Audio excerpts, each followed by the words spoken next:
Part 2. I've added the little oast house here, or the oast house. They were used for drying hops. They're now dried in kilns. These buildings are now have a second life as a holiday home or a permanent home. They're very beautiful in the landscape. Funny thing is, I pinned this to a piece of hardboard, or clipped it to a piece of hardboard, sort of stuff I paint on with the acrylics. And the funny thing is, I did a tutorial, I think last Monday, on how I prepare a board for acrylic. That has had a lot more views than some of the paintings, so I think I'll start demonstrating cutting boards and priming them. Right, okay. So there we are, I've got my cup of tea. I'm going to do this wet in wet.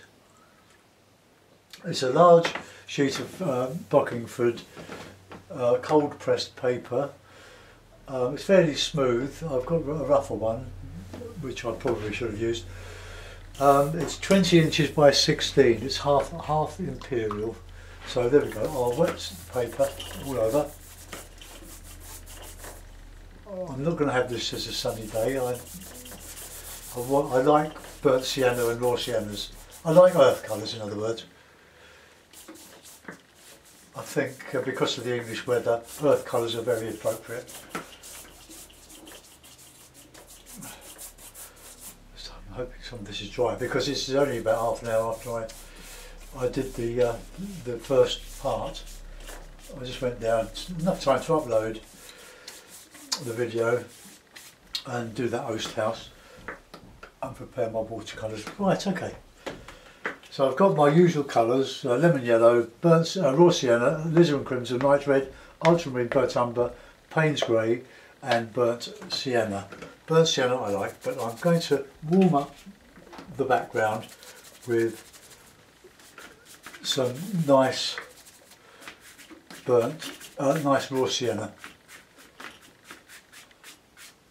And what you put in your sky, put in your water. I'm going all over the land there. Need a piece of cloth handy. Now I'm going to put in some burnt sienna now. Just clean it off a bit from the Payne's grey that I usually mix it with. Okay, let's get that going across here. I want the sun, or the setting sun, or the rising sun, to come across the middle. Right, let's just take off some of that excess there. Now with the blue and Payne's grey, ultramarine, right.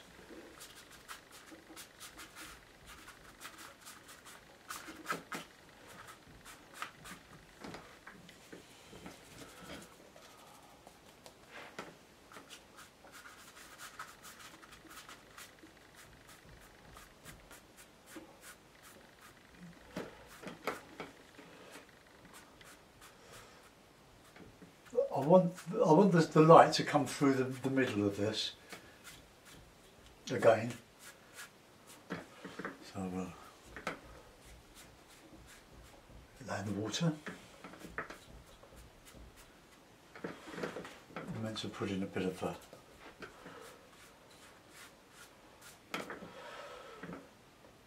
right, okay, so as that's drying, let's put a thicker bit of cloud in there. Same Payne's grey and ultramarine. Can mix a bit of burnt sienna with it.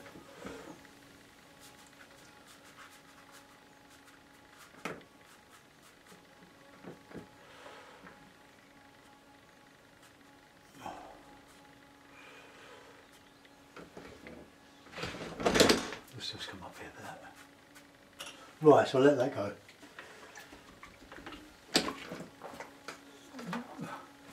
Now, while that's drying off, I'll put in some of my 1/2 inch flash. a burnt sienna, clean burnt sienna, for the roofs and the oast. So let's just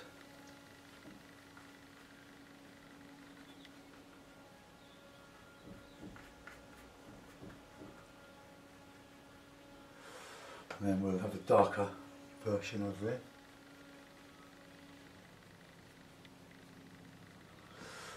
Okay,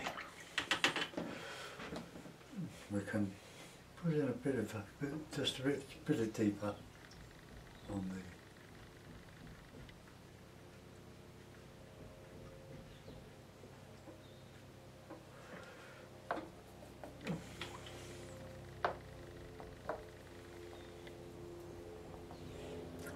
Just put that in there. Yeah. Bit of umber and a bit of grey.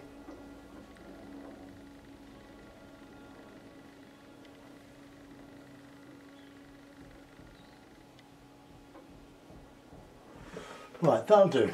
That'll do for that. This gable end here, we'll put that in a Payne's grey, I think.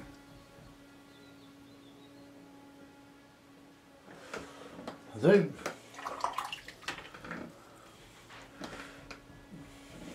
Right, so I need to dry that off a little bit. So if you are watching this with headphones, be warned, I am now going to use the hairdryer.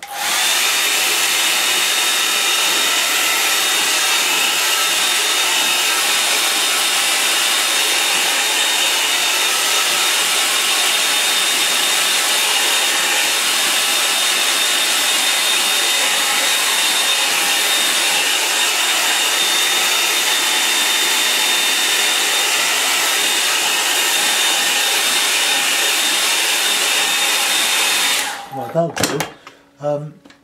I'm going to use one of my round flats now. I'm going to I'll use the number 10. Not flats, rounds. I want to put in a background. Now I've got a bit of it there. Just to show some distant hill.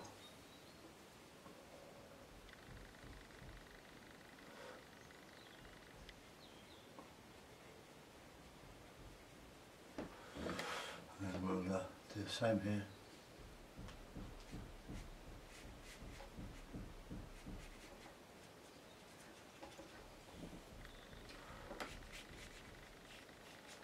So that's the background. When that dries, I'll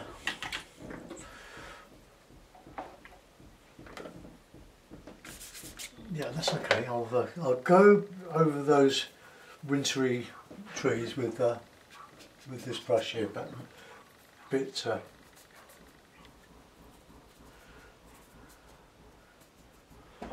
heavier.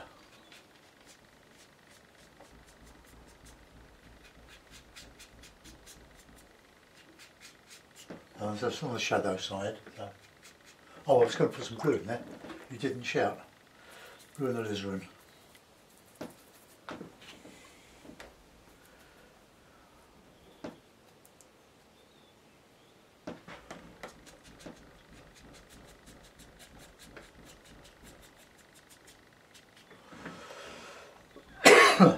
Right, okay, a bit more sienna in the mix. Of course, that's catching the light there.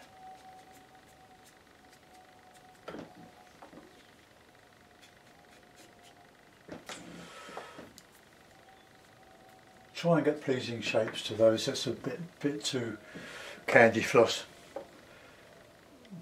But I suppose I could just bring that out a little bit here. And I'll paint into that. Right, okay, we'll do the same on the one here. Because these are distant.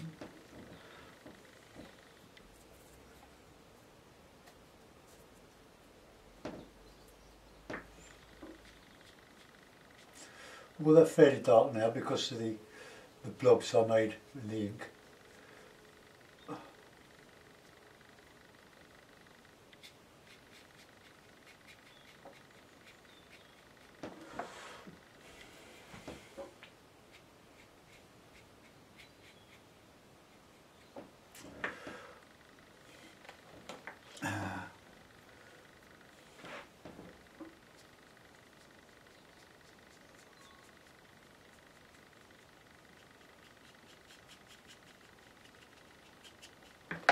Okay.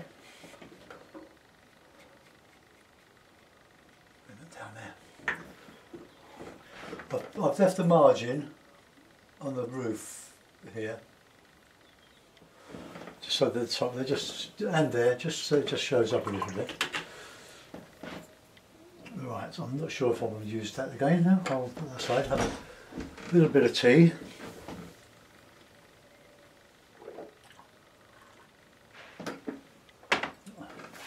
See, this is a cowl on the top of the host house, and it catches the wind, and this is air dried.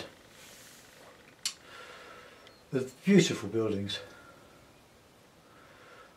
Right, now I will use that. I'm going to put in a bit of a field now, a bit of a burnt umber field. Here.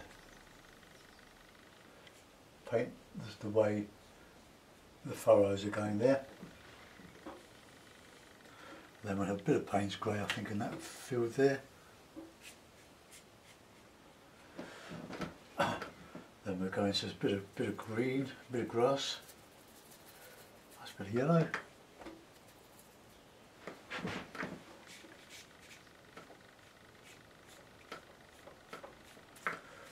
Just a green field, bit of ochre, just vary it.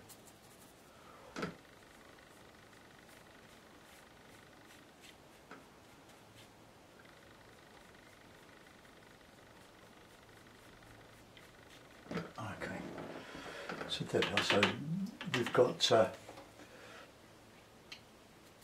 interesting bit of foreground here. So let's just put in some colour, nice and warm. Just flicking up. I'm only using the edge of the brush. I'm not using the tip. Flicking up, make it look spontaneous, random.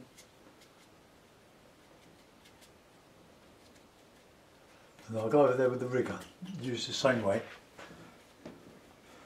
I'm making this up. There's my rigger. Let's get a nice heavy sienna, burnt sienna, Payne's grey. Paint into that. This is just rough ground. Just a little bit of texture.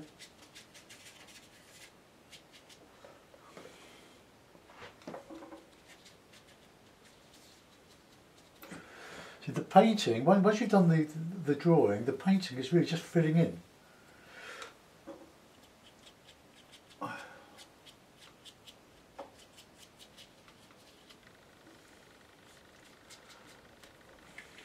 I've got a bit of green in there.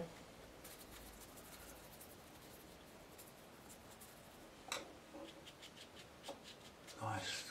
Just the black and yellow, or Payne's grey and yellow.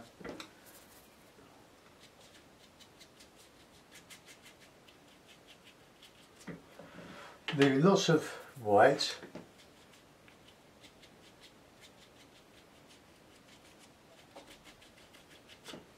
Now we'll go back with some darker.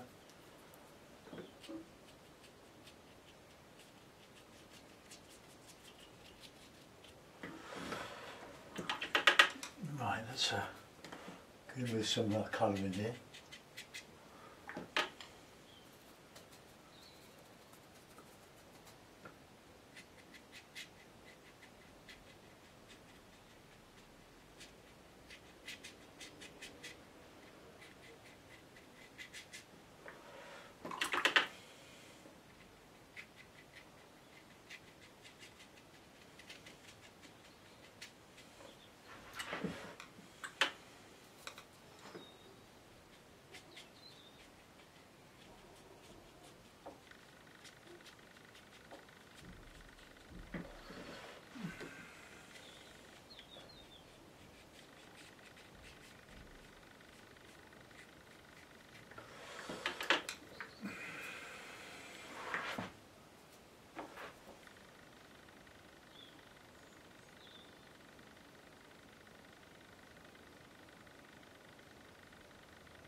just painting out into that bit of extra shape I put there. I've nearly finished this. Can't think of anything else I want to put in there really. I could put in a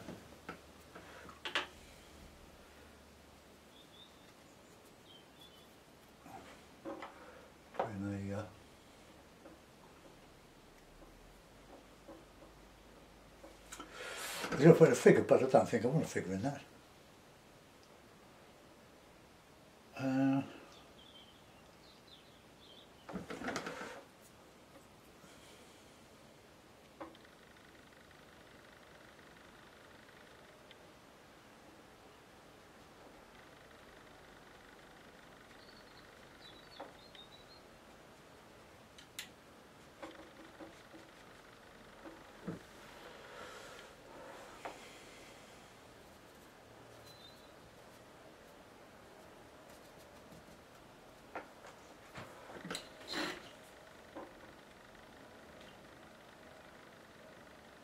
Just a bit of texture in this middle distance here.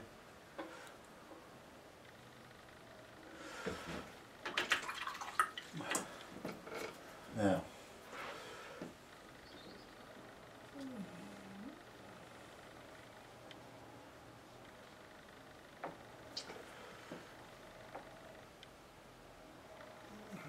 okay. I think we could do with a bit of shadow reflected, not reflected but shadow.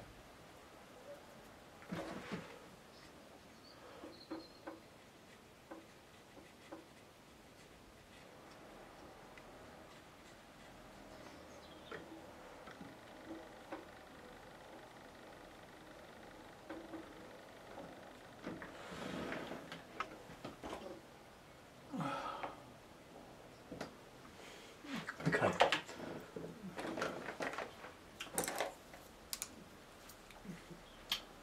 That's about all I think I can or do with that.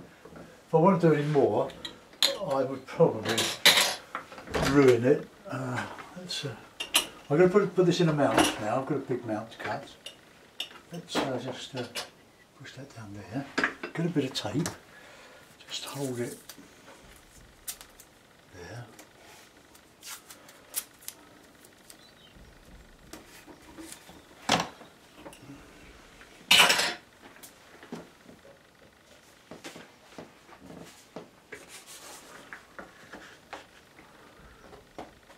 So there we are, one large half imperial 20 inches by 16 inches Kent Farm line and wash. I think that looks pretty good from here. I hope you enjoyed that. So I hope that gets more views than demonstrating how I cut a bit of hardboard. Let's zoom in to the bits that really matter. There you saw how simply I painted that. I didn't labour over it. Everything was in the drawing. And there were sort of mistakes in the drawing, there, but that wouldn't have happened probably with a rougher paper. It would have hit and miss, but I don't know that. But I'll try it on another sheet. But I think it's a good size to demonstrate on, although quite formidable for me to paint. Sorry if it's a bit jerky, but it's as professional as I get. I got the tripod for my camera from Lidl's and it's very good, very good. There you go. Thanks for watching. Goodbye.